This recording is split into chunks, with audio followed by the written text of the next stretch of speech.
Welcome to the Spy Collection. Here's Anastasios, and today we have a very recent CIA memorabilia item, this challenge coin.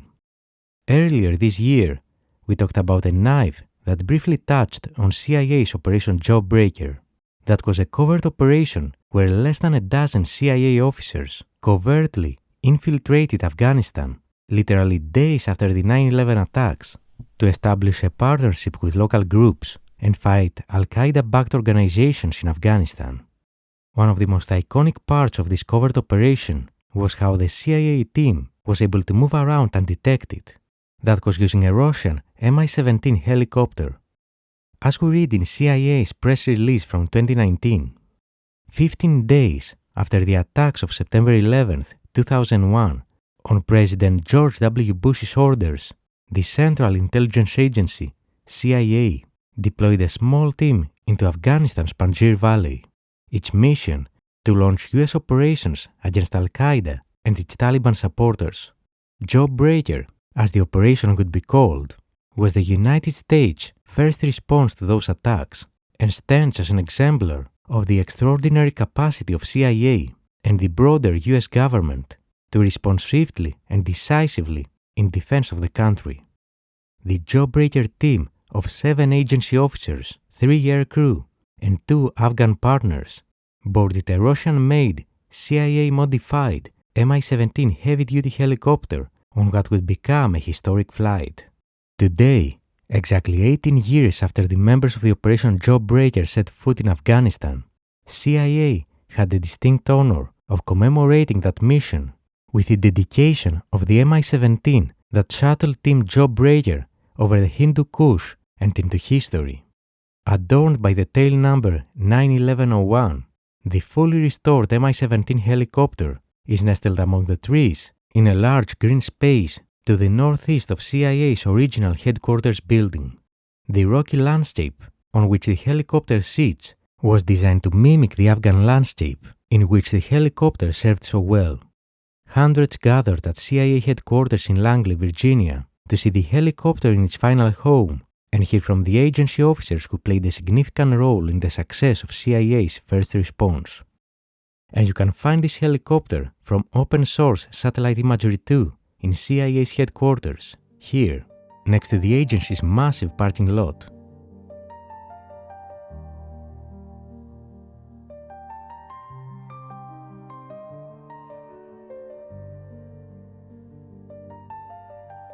Hopefully that covers this side of the challenge coin. But before we check the other side, let's also hear what CIA Museum's Deputy Director said about that Mi-17 2020. CIA had the first American boots on the ground in Afghanistan 15 days after the attacks on 9/11.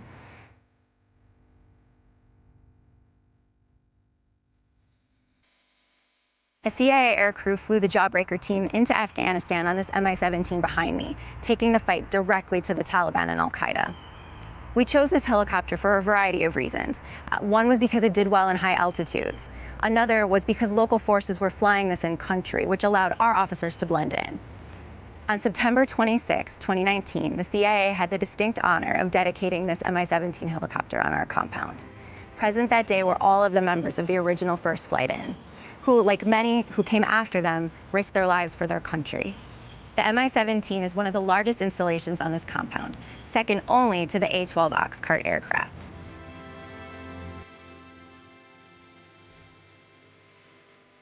Okay, but most likely most of you would wonder, how did CIA manage to get a Russian helicopter? First, let's hear the snippet from Gary Schroen, the CIA officer that led Operation JAWBREAKER. That one helicopter, which not by accident had the tail number 91101, was their only way in and their only way out. There was no rescue plan. The military said that it was too dangerous to send their personnel in. And so we went by ourselves. The whole U.S. military was caught flat-footed. I don't think anyone had ever raised the issue, how do we go into Afghanistan? The CIA team linked up with fighters from the Northern Alliance who were trying to break through Taliban front lines and head for Kabul. And now let's move to a quote from Henry Crumpton's book, The Art of Intelligence, Lessons from a Life in the CIA's Clandestine Service. Crumpton worked for 24 years in CIA, including as Deputy Director of CTC and Head of NR, among other positions. He wrote, "In late August, Pavic scrapped a mission. In response to a recent technical inspection that questioned the reliability of Afghanistan's Northern Alliance Mi-17 helicopters, he decided the risk was too high. He was correct. The old and battered helicopters were flying death traps. It was a wonder Rich and his team, and those that followed, had not crashed. But we had taken whatever transport we could at the time. Now I sought other options. I countered that we could use our own airframes, instead of relying on the Northern Alliance. No, we did not want to show a US hand, Pavic responded. I then argued for the overland infiltration.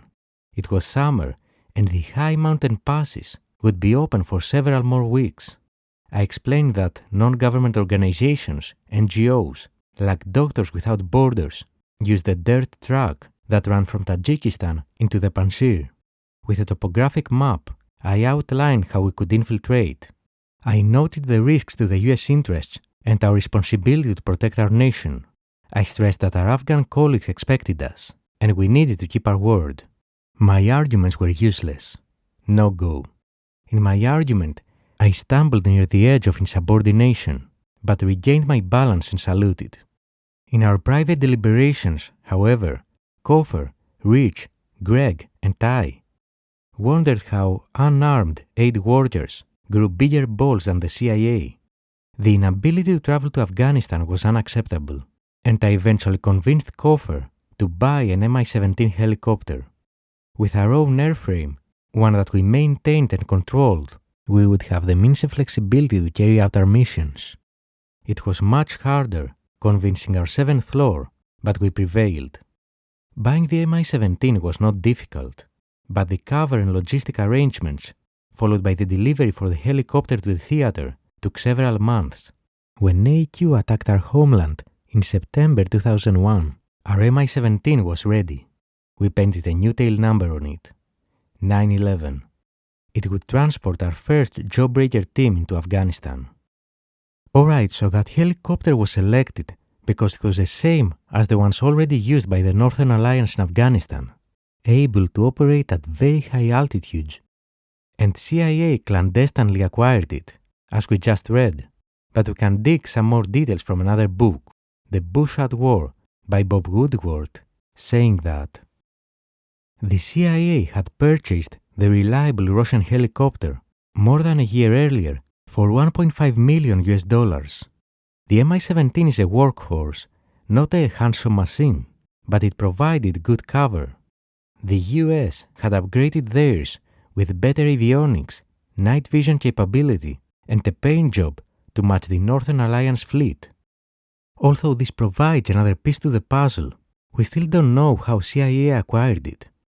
Another piece we find from Toby Harden's 2021 book, First Casualty, The Untold Story of the Battle That Began the War in Afghanistan, where we read, the hierarchy curtailed the Jawbreaker missions out of concern that Massoud's rickety helicopters were unsafe for CIA officers.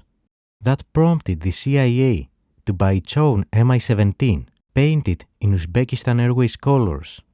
For Alex Station, however, it felt like time was running out.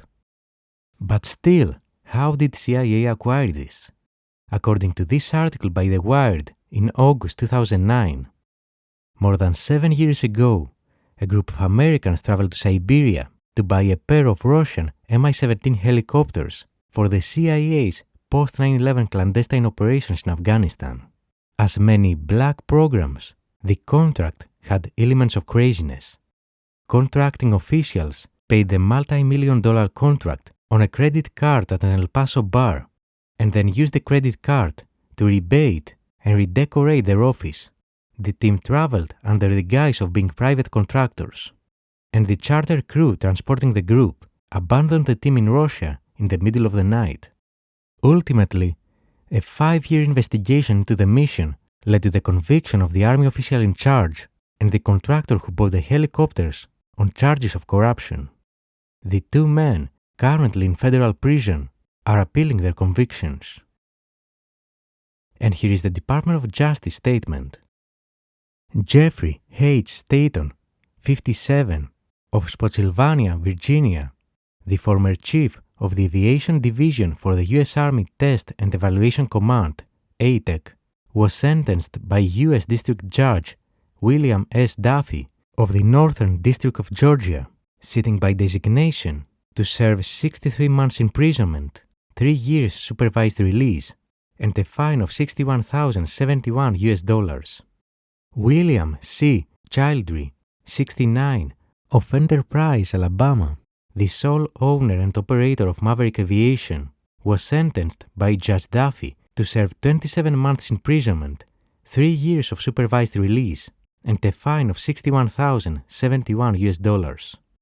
Both men are to report to prison on April 15, 2008. Staton and Childry were convicted on December 11, 2007, following a week-long jury trial in Montgomery. The jury heard evidence that in or about November 2001, the government selected Maverick to procure and deliver 2 helicopters for use by the US government. The contract was worth approximately $4.7 million. Staton, in his capacity as an ATEC official, took actions that favored Maverick's selection as the eventual contract recipient and misled government officials about Maverick's performance under the contract. And here's the New York Post article that revealed this incident. It's a very interesting and insightful report on how CIA was conducting those covert acquisition operations at the time. We'll just read its intro. And of course, links in the description. On December 4, 2001, 5 members of a Las Vegas-based charter crew were detained by Russian authorities after they landed without visas in Petropavlovsk, the remote Russian city located on the Kamchatka Peninsula and surrounded by active volcanoes, is 9 time zones east of Moscow and cannot be reached by road. 3 days earlier, the privately owned Boeing 737 had left Biggs Army Airfield in Texas, carrying the crew and 16 Americans traveling on tourist visas. The plane, a luxury aircraft outfitted with wood paneling and a 3-hole putting green, had been chartered by a small company from Enterprise, Alabama, called Maverick Aviation. What the plane and its passengers were really doing in Russia in the middle of the winter is only hinted at in an appeal filed by 2 federal prisoners this year, but interviews with those involved in the case reveal a secretive and sometimes comical mission to strike back at the Taliban after 9/11, a rare glimpse into CIA's efforts in Afghanistan. According to unclassified court documents, the group was traveling to a helicopter plant in Siberia, where Maverick Aviation, which was experienced in acquiring Russian aircraft for the US military, was planning to buy 2 helicopters for a customer. Not mentioned, that customer was the Central Intelligence Agency. And the small part sheds more light into the real-world aspects of those covert operations. The real question was, did anyone know it was a CIA trip?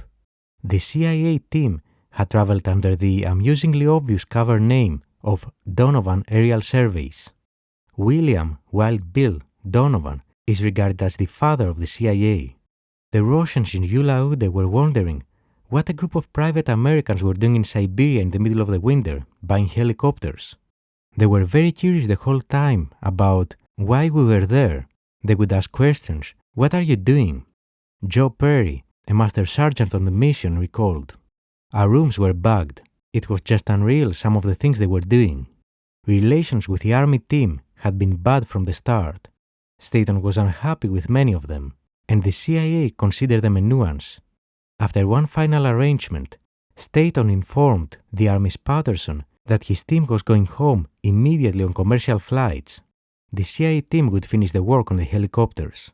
Less than a week later, the 2 helicopters were packed in an Antonov cargo plane.